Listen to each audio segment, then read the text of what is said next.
es una sección de entrevistas que estamos realizando. Usted díganos cómo quiere que se llame esta sección de entrevistas. Los vamos a estar leyendo en los comentarios. Y hoy tenemos un invitadazo. Arturo Ávila Anaya es licenciado en Derecho con certificaciones en Seguridad Nacional e Inteligencia Artificial. Actualmente es diputado federal del Congreso de la Unión por Morena y vocero del grupo parlamentario. Es miembro fundador de Morena y consejero estatal en Aguascalientes. Ha desarrollado una trayectoria que combina el servicio público, el análisis político y el sector privado, particularmente en temas de seguridad, tecnología y defensa. Es analista y columnista en diversos medios nacionales.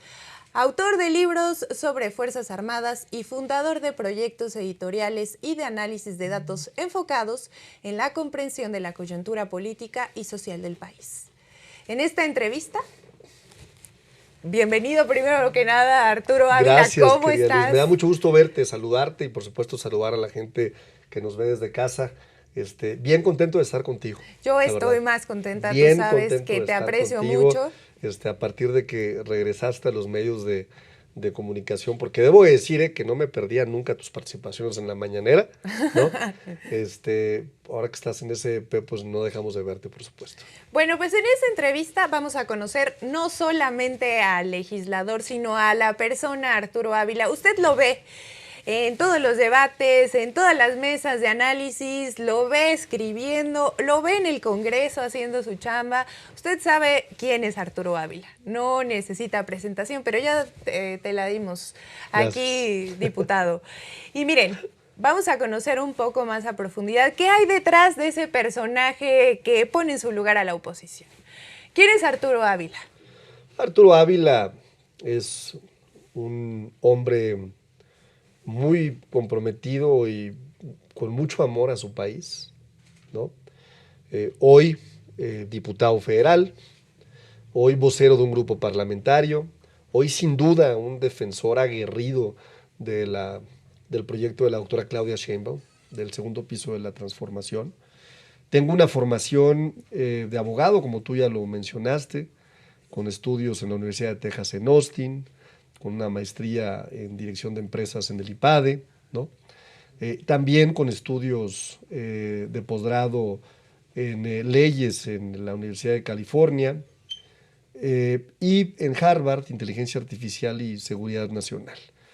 Vengo de una formación empresarial, ¿no? Aunque siempre con dimensión social, sí, ¿no? Que hay una diferencia significativa, ¿no? Cuando hablo de la dimensión social me refiero a que siempre anteponiendo el interés de que el valor más importantes lo genera sin duda siempre los colaboradores de una empresa, ¿no?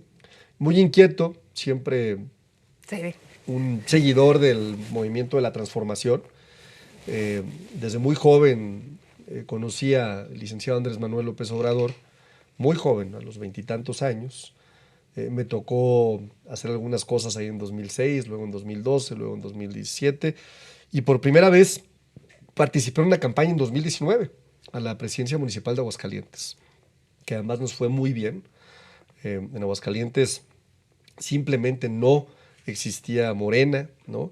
Y de una elección previa en donde habíamos sacado 3,000 votos, logramos 85,000 votos. Wow. Nos colocamos como la segunda fuerza más importante del estado y como una alternativa real para miles de mexicanas y mexicanos de ese estado. Posteriormente gané la encuesta a la gobernatura de Aguascalientes en 2022. No pude participar por los criterios de paridad de género y de acciones afirmativas que hoy existen. Apoyé a quien fue la candidata Nora Rubalcaba, que la volvería a apoyar 1000 veces, por supuesto, ¿no? Y no logramos ganar, pero quedamos muy cerca nuevamente de poder ganar. Y en 2024 me tocó ser candidato a diputado federal por el Distrito 1. En Aguascalientes hay 11 municipios. El Distrito 1 tiene 10 municipios, solo la capital no es. Y logramos una votación histórica, crecimos en un 100%.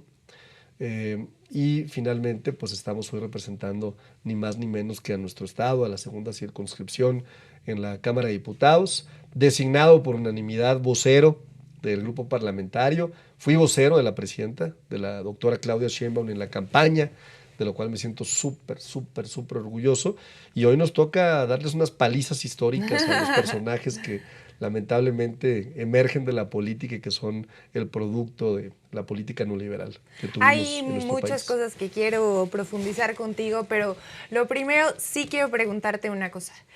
Esta es una pregunta difícil antes de todo. Tú trabajaste para el movimiento, digamos, o sea, sin tener ningún cargo, sin ninguna aspiración política, empezaste a apoyar al licenciado Andrés Manuel López Obrador. Y posteriormente tomas una decisión, digamos, que marca el futuro de tu vida, que es dejar el sector empresarial para dedicarte a la política. Así es. Con los principios de la Cuarta Transformación. No se puede servirse del pueblo. Sin duda. Sino que tú dices, yo tomo una decisión, dejo de ser empresario y me dedico a servirle al pueblo. Sí. ¿Cómo fue tomar esa decisión? A ver, muy interesante porque sin duda el sector empresarial fue un reto increíble para mí. La empresa que presidí emplea hoy a más de 1,500 personas, de los cuales casi 100 personas son ingenieras e ingenieros de Aguascalientes que han ganado premios mundiales. La empresa se dedica además a un sector especializado sin precedente en México, que es el sector militar. Exporta vehículos militares, ha participado en procesos de transferencia de conocimiento, se genera mucha investigación y mucho desarrollo, ¿no? Y entonces fue una empresa que generaba mucho valor, que sin duda tenía una enorme dimensión social, apoyaba mucho a los profesionistas del estado de Aguascalientes y de México, que además creció tanto que tiene sucursales en California, en Canadá, en Bélgica, ¿no? Entonces, una gran empresa, ¿no? Perdóname que te interrumpa, pero yo siempre que te escucho hablar de esa empresa en particular, sé el amor que le tienes a lo que hacías. Sin duda, sin duda. Entonces, justo a eso va mi pregunta. O sea, tú cambias algo que amabas profundamente y que creías que eso le hacía un bien, no solamente a, digamos, a los empresarios o a las personas que le servías, incluso a la Sedena, sino que le servía justo a tus empleados, generaba empleos y era de talla mundial. Es un orgullo. Un orgullo. Pero, ¿cómo das el paso? Es que yo vengo de una generación en donde toda la vida escuché autoritarismo, corrupción, abusos de poder, ¿no? Inflación, crisis económica, devaluación, pobreza, ¿no? Enriquecimiento ilícito. Y en esta generación me formé siempre con una enorme dimensión social de que México podía cambiar.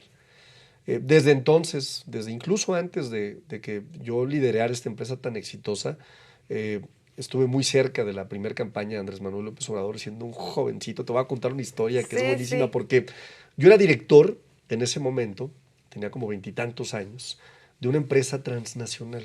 Director, un empleado, un ejecutivo, ¿no? Y me iba muy bien, la verdad. Y un buen día... ¿Ya estabas casado? ¿Tú tenías hijos? Ya tenía un hijo chiquititito, Emilio. Yo creo que tenía 1 año, 2 años, pero lo tuve muy chico, lo tuve a los 21, 22 años. Y entonces me acuerdo que un amigo me dice, oye, ya iba a ser el proceso electoral y él sabía que a mí me encantaba y le tenía un amor profundo a mi país. Oye, ¿te gustaría conocer a Andrés Manuel López Obrador? Por supuesto que sí, ¿no? Es que hay posibilidad de que te lo pueda presentar, sobre todo ya muy cerca de la elección de 2006. Y entonces me llevan a una primera reunión y en esta primera reunión hay personajes que son muy cercanos al movimiento de la transformación. Me acuerdo que estaba Marcelo Ebrard, estaba Mario Delgado, estaba Julio Scherer, estaba, si no me equivoco, también Camacho Solís, ¿no? O sea, personajazos. Personajazos, ¿no?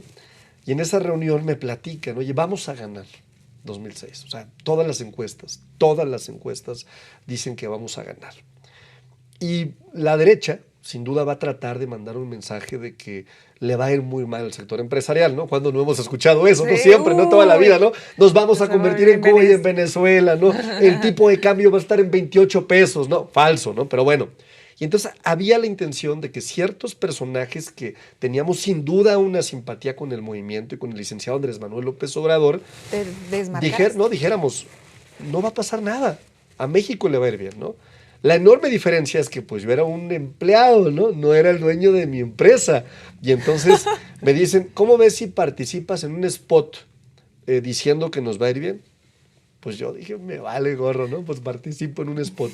Entonces, en 2006, como una semana antes de la campaña de Andrés Manuel, una serie de empresarios y ejecutivos nos atrevimos a decir, estamos con el licenciado Andrés Manuel López Obrador y no hay nada que temer, ¿no? Nos va a ir muy bien, ¿no? Bueno, sí sabes lo que me pasó al siguiente día, ¿no? De que ¿Te corrieron? me corrieron de mi trabajo, ¿no? Entonces, pues dije, bueno, qué interesante, ¿no? Yo creo que es la vez que me han corrido y me he sentido muy orgulloso de haber Sí, hecho algo dignifica. por lo correcto, ¿no? No por el incentivo económico, no por lo que representa tener un buen empleo, no por lo que representa el tema material, sino por lo que representa poder cambiar y transformar el futuro de un país. Y desde entonces dije, bueno, está bien, ¿no? Yo voy a seguir en esta lucha, sí, en la parte empresarial, pero sí tratando de transformar la realidad de mi país. Y entonces estuve muy activo en la campaña del 2012. En 2018 me tocó ser un enlace con los empresarios en la segunda circunscripción. Y bueno, pues en 2018 logramos finalmente lo que era predecible y lo que parecía imposible en 2006, ¿no? Ganar la elección y darle un rostro distinto a nuestro país. Pero hasta ahí, o sea, hasta 2018, tú eras un empresario prominente. Seguí siendo empresario. Incluso cuando fui candidato, que no tenía ningún cargo público, fui empresario. La primera vez que yo tengo un cargo público en mi vida es en 2024, si no me equivoco, ¿no? Cuando me invitan a ser jefe de la unidad de enlace de la Secretaría de Gobernación. Okay. Y estuve muy poquito tiempo porque después quise participar en el proceso interno de Morena y ahí es donde acabé siendo vocero de la campaña de la doctora Claudia Sheinbaum. Y finalmente la doctora en un momento, fíjate qué interesante, voy a contar una indiscreción. A ver. Modo, ¿no? La doctora me busca y me dice, oye Arturo, es muy importante, ¿no? Que definas, ya había ganado, ya habíamos ganado, ya era diputado federal electo, ¿no? Que definas qué quieres ser, porque ser empresario, ¿no? Sobre todo un empresario que tiene contratos con el gobierno, tiene un conflicto de interés con ser diputado federal. Fíjate qué honestidad de nuestra presidenta, qué respaldo a los valores, porque a lo mejor en otras condiciones hubiera dicho, oye, Arturo me ayudó, fue mi vocero, es empresario, ¿no? Al contrario, en el pasado lo hubieran favorecido, ¿no? Y conmigo fue, tienes que tomar la decisión. Y la decisión fue, quiero ser diputado federal y quiero servir a México. Quiero ser un servidor público, ¿no? Con todo lo que implica eso, porque además en nuestro movimiento tenemos un principio que es rector, que es la austeridad republicana, que hemos determinado que los que estamos en esto tenemos que vivir en la justa medianía, ¿no? Y no porque pensemos que el producto del trabajo de un empresario o de un ejecutivo esté mal, No, sino al porque contrario. no puede haber gobierno rico con pueblo pobre. Es una premisa fundamental. Y porque ¿no? en algún momento ser funcionario público o dedicarte a la vida pública se va a juntar con ser empresario. Sin duda. Y muchas de las cosas que venden ahora los empresarios se las venden al gobierno. A ver, porque y puede haber un conflicto porque de mis interés. relaciones podrían tener la posibilidad de que yo acercara ese negocio a la parte empresarial, ¿no? Sí, sí. Lo que sucedía en el pasado. Y entonces decidí salirme de la sociedad, ¿no? Dejar de dirigirla, por supuesto, ser un participante muy activo en la vida política y entrar a una etapa distinta de mi vida. Y en esta etapa, pues también nos ha ido muy bien. No me quejo, la verdad, porque hemos sido, sin duda, defensores aguerridos de una oposición, primero que está moralmente derrotada, pero que es muy mentirosa. Muy. A ti te tocó estar al lado de Andrés Manuel López Obrador y te tocó algo que era bien importante, que era cómo le quitamos la infodemia, ¿no? A todo esto que dice la oposición, o sea, qué es lo cierto y qué es lo falso, ¿no? Bueno, yo creo que hoy como nunca, incluso me atrevo a decir que más que con el licenciado Andrés Manuel López Obrador, hay una infodemia terrible por parte de la oposición en contra del proyecto de la Y presidenta. es que con una aprobación como la de la presidenta Sheinbaum, evidentemente están desesperados por ganar la narrativa. Están desesperados por ganar la narrativa. Antes de entrar yo te decía, o sea, hay unas cosas que se sacan de la manga y de pronto, o sea, ellos quieren imponer una narrativa y nosotros no podemos caer en ese tipo de cosas. Lo que están Al buscando contrario. ellos es decirle a la gente allá afuera, ellos son iguales a lo que ustedes tanto O sea, criticaron, ¿no? Y además no lo que somos están iguales, diciendo, son iguales a nosotros. Claro, No, espérate. es peor, ¿no? Entonces, ¿qué hacen ellos, no? Hay una técnica discursiva que tiene que ver con una falacia muy clara, ¿no? En donde magnifican, ¿no?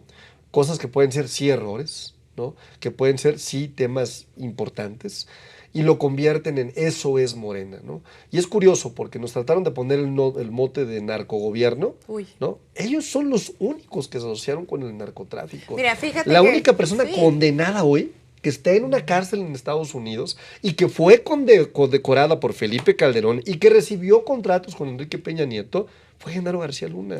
En ¿no? las últimas 2 semanas, bueno, ellos se la cansan de decir, sobre todo a ti, en los debates, no, ya chole con Genaro García Luna y que es lo único que tienen en contra de nosotros y no sé qué. O sea, en las últimas 2 semanas han detenido a sus cómplices. O sea, estamos pagando la herencia maldita y todavía ellos se atreven a decir Oye, con una ¿cómo? audacia, ay no. Es que ya chole Genaro García Luna, sigue saliendo la porquería. Pero ahí ¿no? está Francisco Javier Cabeza de Vaca Uy. también, que es un perseguido. Ahí está César Duarte también, ¿no? Que acaba de ser nuevamente encarcelado, afortunadamente, porque la gobernadora de Chihuahua lo liberó, y hay que decirlo también, ¿no? Y ahí hay una cantidad de ejemplos de impunidad de los gobiernos del PAN y del PRI. Por favor, ¿con qué cara vienen ahora a decirnos a nosotros o a nosotras que encabezamos un gobierno que no está haciendo lo correcto? Entonces, sí, la oposición ha amplificado eso, sí trae apoyo internacional también. O sea, ya detectamos una red de una derecha internacional que fue importante en la amplificación de comunicación digital en Brasil, en el caso de Bolsonaro, en Argentina, en el caso de Milei, ¿no? En ambos casos muy distinto porque sí había cierto descontento social con los gobiernos progresistas, ¿no?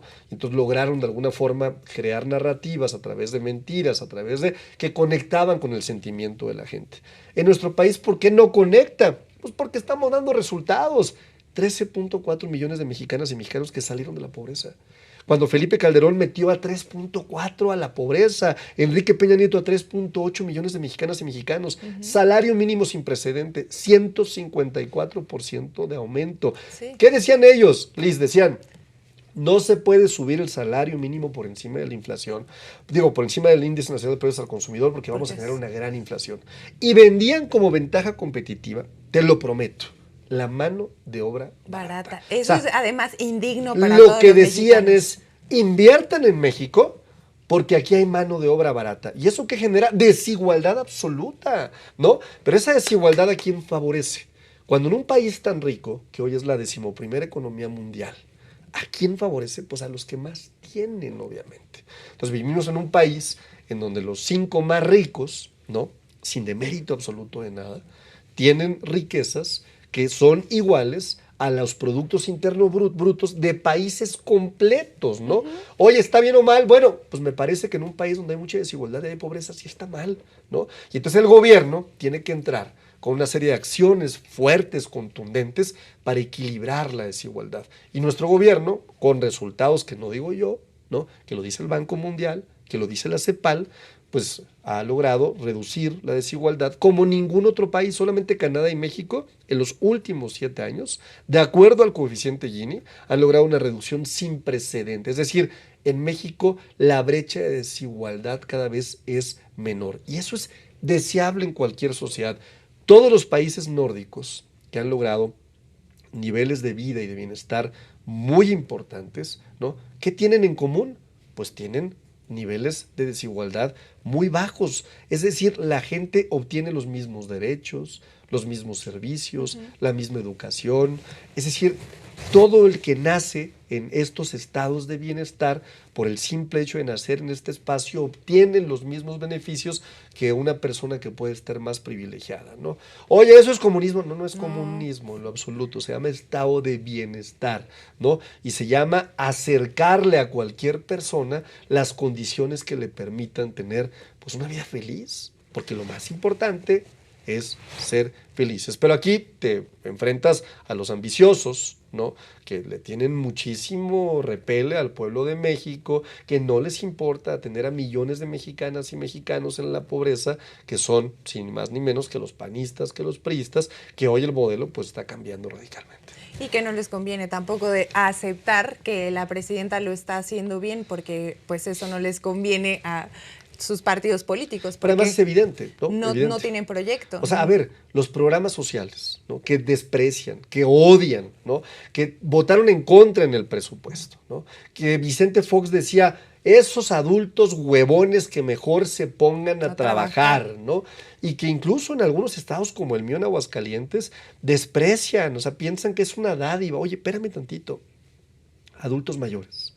De 60 años las mujeres para arriba y de 65 los hombres. ¿De veras? ¿No merecen una pensión ya como resultado de la última etapa de su vida? Que además le va a aliviar un peso a las familias que a veces los abandonaban, que además va a generar una dinámica de consumo que va a ayudar a la economía. Y que Mira, además, volviendo un poco a lo que decías de lo importante es ser feliz, yo creo que la pensión los hace autosuficientes, digamos, en una parte de su vida, y con eso ellos pueden exigir dignidad. A lo mejor suena muy loco lo que estoy diciendo. no tienes toda la pero razón. justo es eso. O sea, ahora, por ejemplo, con lo de la ley de despojo, ¿por qué los hijos se sienten con derecho de despojar a sus padres de su patrimonio? ¿Cómo? Y ya con algo que ellos tengan seguro cada mes, ellos pueden decidir por su vida y su bienestar. Y eso que genera, pues, un estado de felicidad también. Sin duda, y dijiste algo muy importante, de dignificación del adulto mayor, porque las culturas más ancestrales, y yo creo que tienen una gran cantidad de valores, ¿no? Son las que le tienen un enorme respeto a sus adultos mayores. Hay ejemplos en Asia, por ejemplo, ¿no? Del enorme respeto que se le debe tener a los adultos mayores, ¿no? A los que ya caminaron, a los que ya pasaron, a los que ya trabajaron, a los que ya se forjaron, ¿no? Y a la derecha le molesta muchísimo. Si ellos pudieran, acaban con ellos, ¿no? Si ellos pudieran, acaban con quien sea, ¿no? Los jóvenes, ¿no? Jóvenes construyendo el futuro, ¿no? ¿Qué tal les molestaba? Antes de ir a los jóvenes, Sí. quiero preguntarte esto que acabas de decir sobre los adultos mayores. Quiero preguntarte, esta es una pregunta que no te esperas, pero cuéntame, ¿cómo es que tu abuelo te inspira? Oh, muchísimo. A ver, mi abuelo fue sin duda, ¿no? Una de las personas que más influyó en mi vida, Federico Anaya Sánchez, ya falleció, ¿no?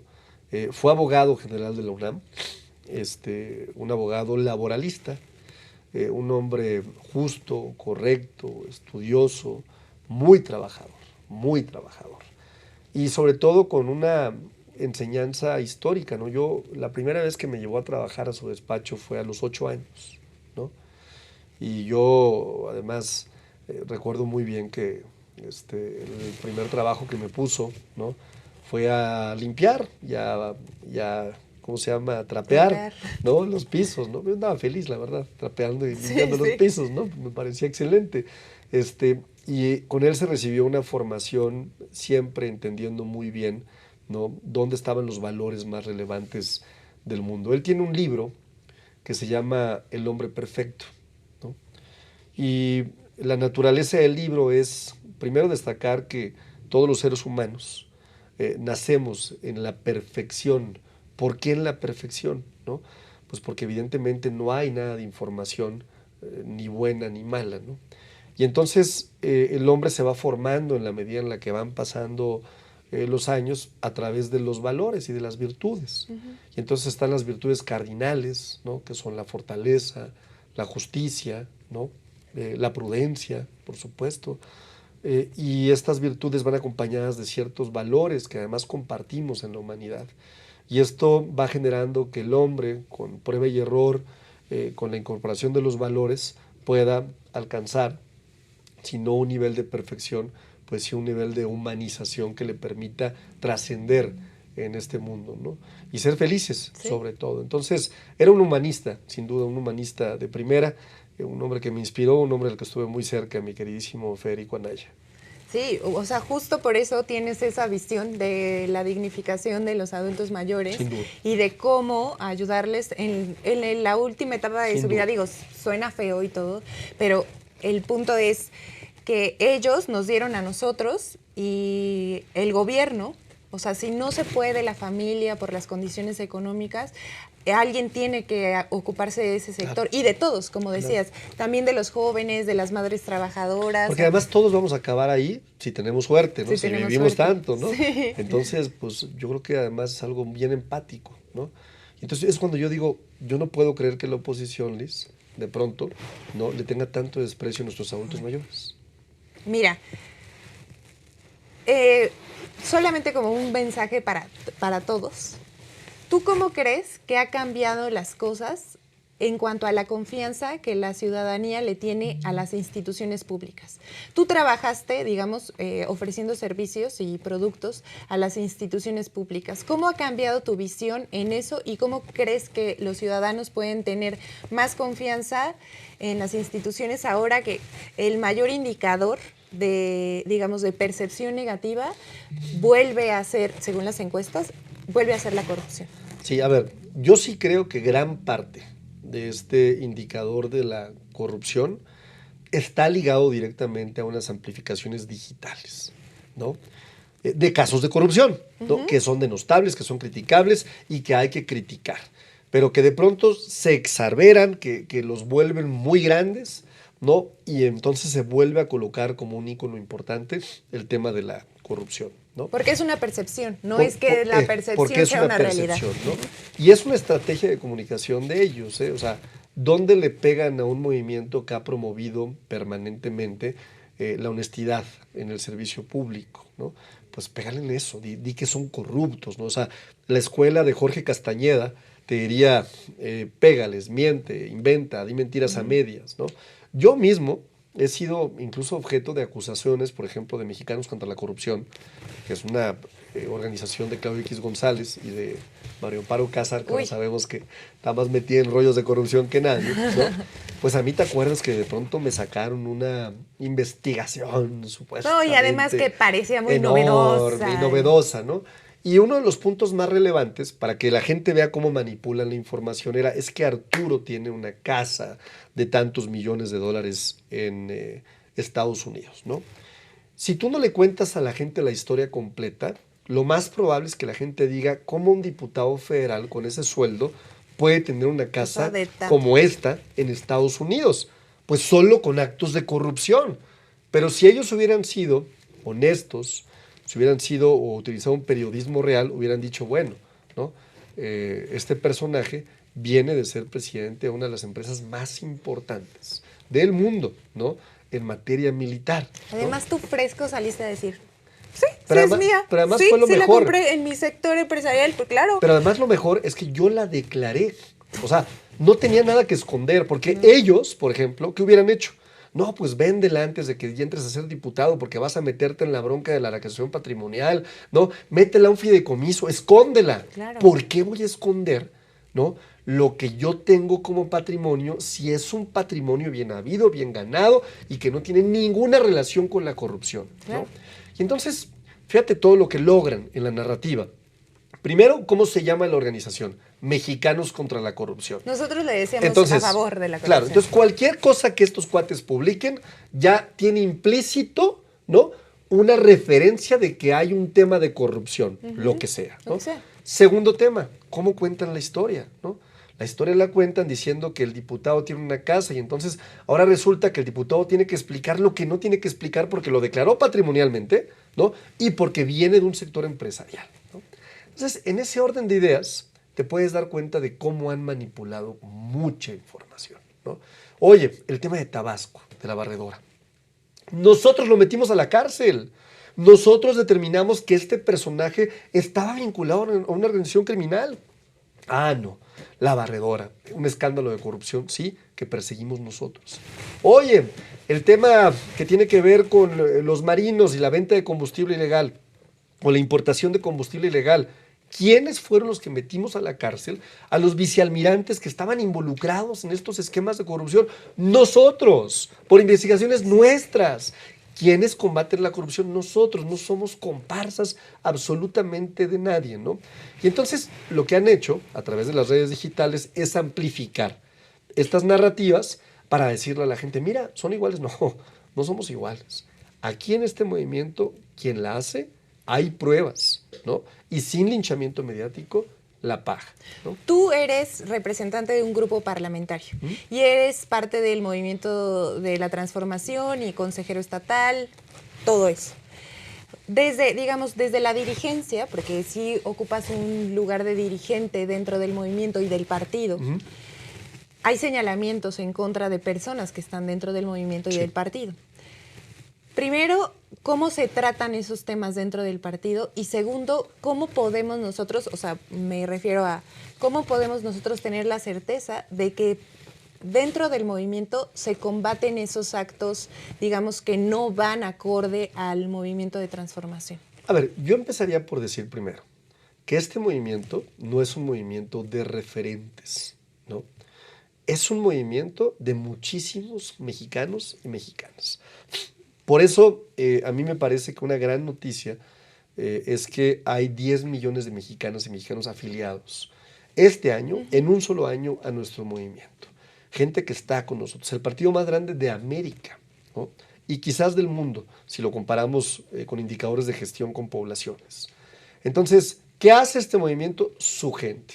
Obviamente, habemos liderazgos dentro del movimiento.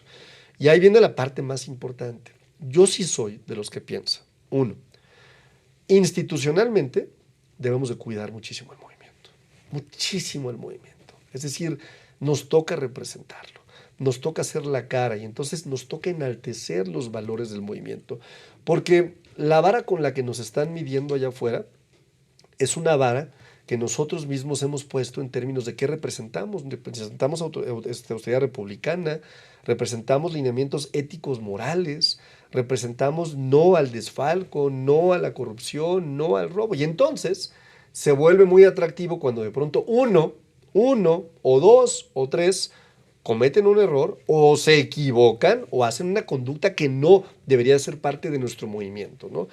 Y entonces el tema es decirle a la gente, esto no representamos nosotros.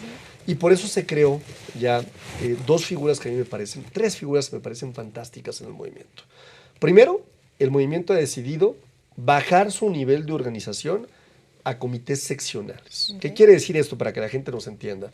En nuestro país hay 75,600 más o menos secciones electorales en toda la República Mexicana. Bueno, hoy hemos designado mediante asambleas a presidentes, presidentas, secretarios y secretarias generales de cada sección electoral. Lo que no había hecho nunca ningún partido en la historia de este país. Pero además lo hemos hecho de forma voluntaria porque no reciben ningún emolumento y es gente que va y que quiere participar. ¿Qué sigue después de estas? ¿Qué regresa a la esencia del movimiento? Claro, que quien organice, quien tenga la fortaleza, sean las bases del movimiento. Segundo tema importante, estos comités seccionales se van a constituir en comités municipales, ¿no? ¿Y qué van a hacer los comités municipales?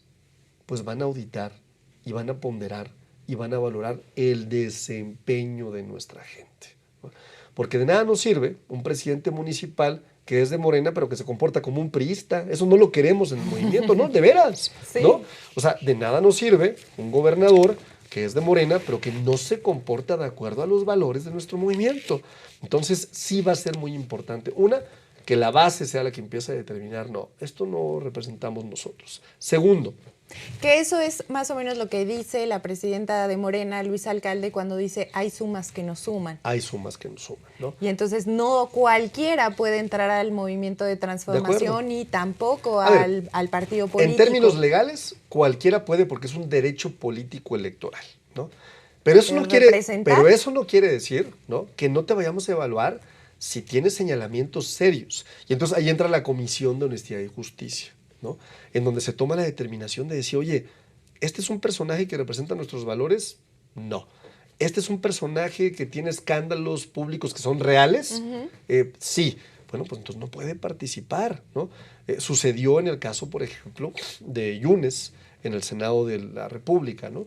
Él decidió acompañar las reformas constitucionales en una alianza legislativa, ¿no?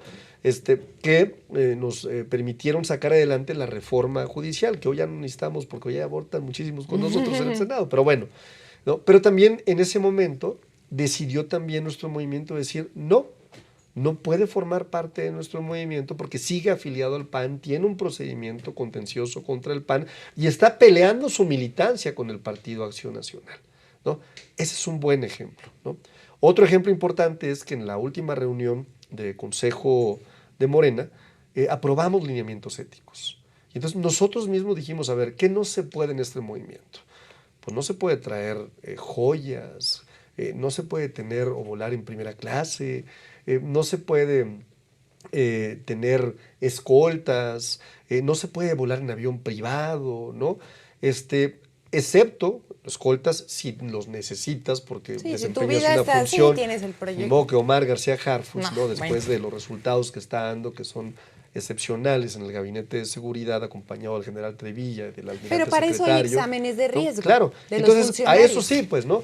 Pero los demás no, porque no necesita. A ver, la presidenta camina por la calle, sola, ¿no? Tiene esa posibilidad de que la acompañe la gente.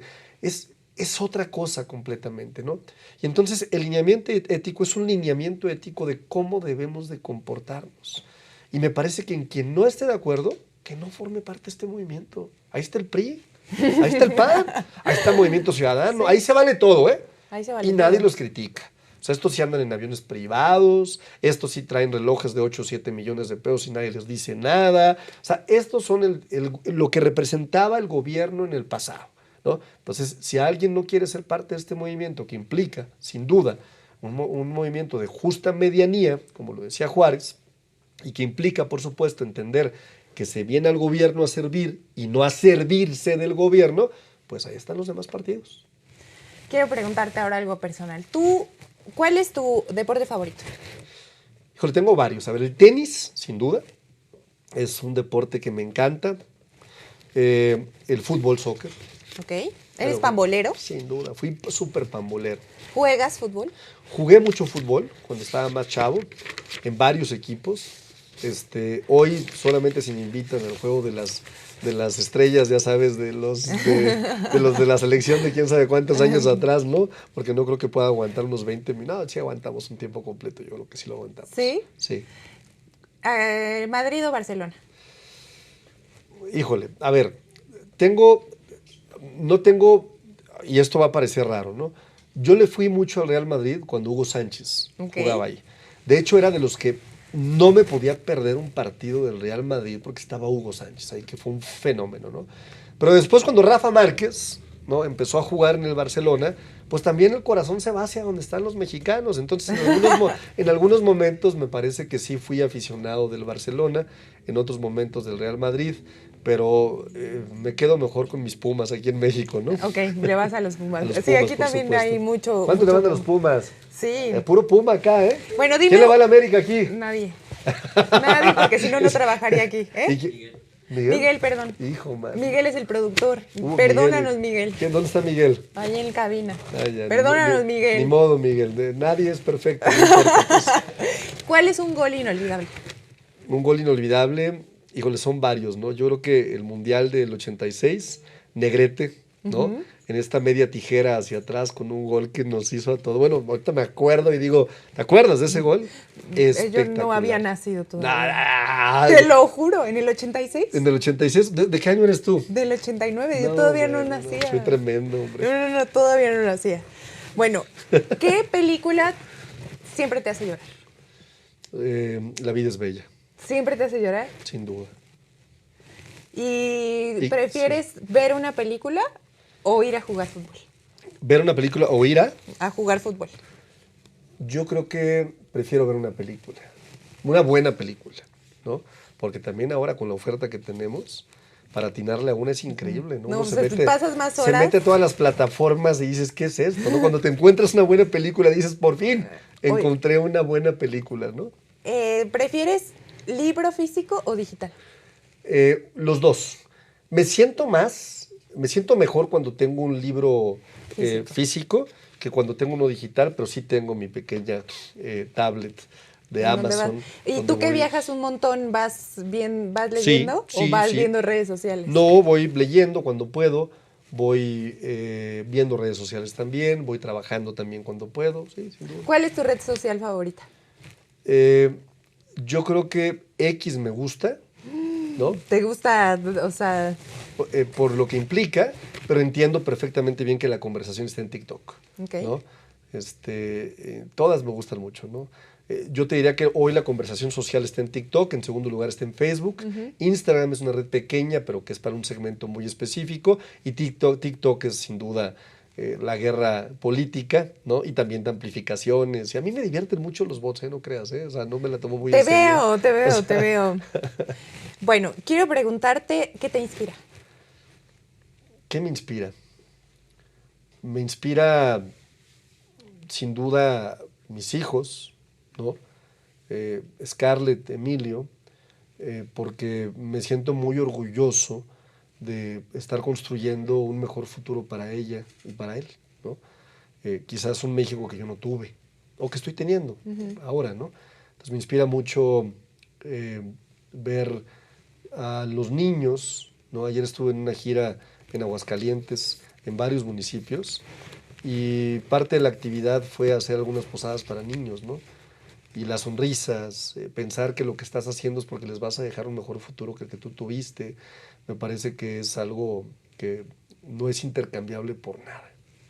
Yo te veo y pienso que eres un hombre muy apasionado de lo que haces. Sí, me encanta. Y de lo que ves y de lo que describes y cómo manejas tus redes sociales. Es como justo que la gente vea no solamente tu trabajo, sino lo que sientes al hacer tu trabajo. Sin duda. Pero quiero preguntarte algo muy personal. ¿Cuál es tu emoción predominante cuando abrazas a tus hijos? Amor. Amor 100%. Hay quien dice que no es una emoción, ¿no? Hay quien dice que el amor es el conjunto de muchas emociones acompañadas de la apertura del ser, ¿no? De la esencia de una persona, ¿no? Pero se combinan felicidad, se combina nostalgia, se combina ternura, se combina compasión, ¿no? Porque cuando abraza a un hijo, pues sin duda no hay un amor tan natural, eh, tan limpio, que no implica ningún intercambio, que es puro, ¿no?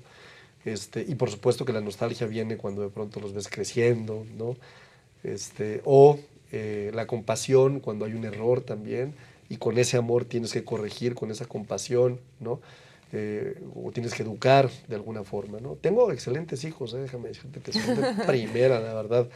Emilio, le voy a echar aquí un anuncio, estudiante del ITAM de Economía, pero además tiene un grupazo musical que él Órale. encabeza, se llama Agua Dulce. ¿Dónde lo podemos encontrar? Pónganle Agua Dulce en cualquier plataforma, con Emilio Ávila. Canta, compone, toca la guitarra, toca el piano. Órale. La abrió la Feria de San Marcos pasada, Maroon 5, ¿no? Es un fuera del lugar, ¿no?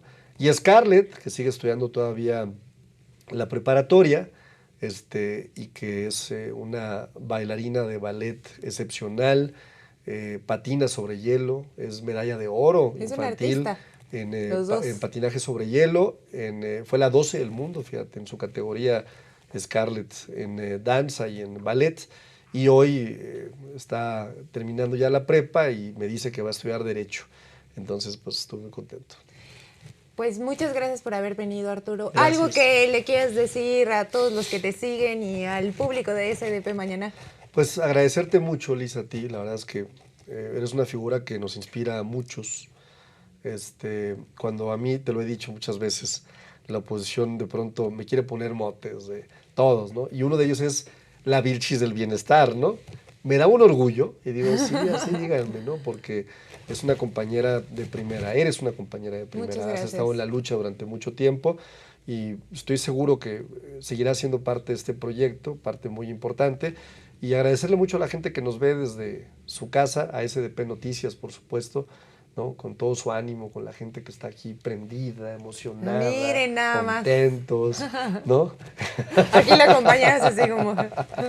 ¿No? Por supuesto, a todos los que forman parte de este gran equipo, a Poncho Gutiérrez, a Julián Mazoy, al propio Federico Arriola, que es un buen amigo, ¿no? A su papá, a don Federico también, pues agradecerles mucho, ¿no? Yo creo que han hecho algo bien interesante en este medio de comunicación. Y hoy que estés aquí, pues a mí me encanta, me encanta. Invítame mucho, por favor, querida Claro Liz. que sí, siempre bienvenido. ¿Dónde te podemos seguir, Arturo? Arturo Ávila, _MX en todas las redes sociales, en TikTok, en X, en Facebook. Ya rebasamos en Facebook los 200,000 seguidores. ¡Órale! Ya rebasamos en TikTok más de 1.5 billones de likes. Estamos por llegar a los 50,000 en X, ¿no? Y en Instagram también ya estamos por llegar a los 50,000 seguidores. Les prometemos buenos contenidos y buenas palizas a la oposición. No se lo pueden perder. Hay mucho buen contenido en las redes sociales de Arturo Ávila, que es el rockstar de la política mexicana. Muchas gracias, Arturo. Muchísimas gracias, Liz, te lo aprecio mucho. No olviden darle like, suscribirse a este canal y comentar para que el algoritmo nos pase a más personas. Unas 3 palabritas es suficiente. Díganos qué piensan de la política que hace Arturo Ávila y también síganlo en sus redes sociales. Nos vemos pronto. Adiós. Adiós.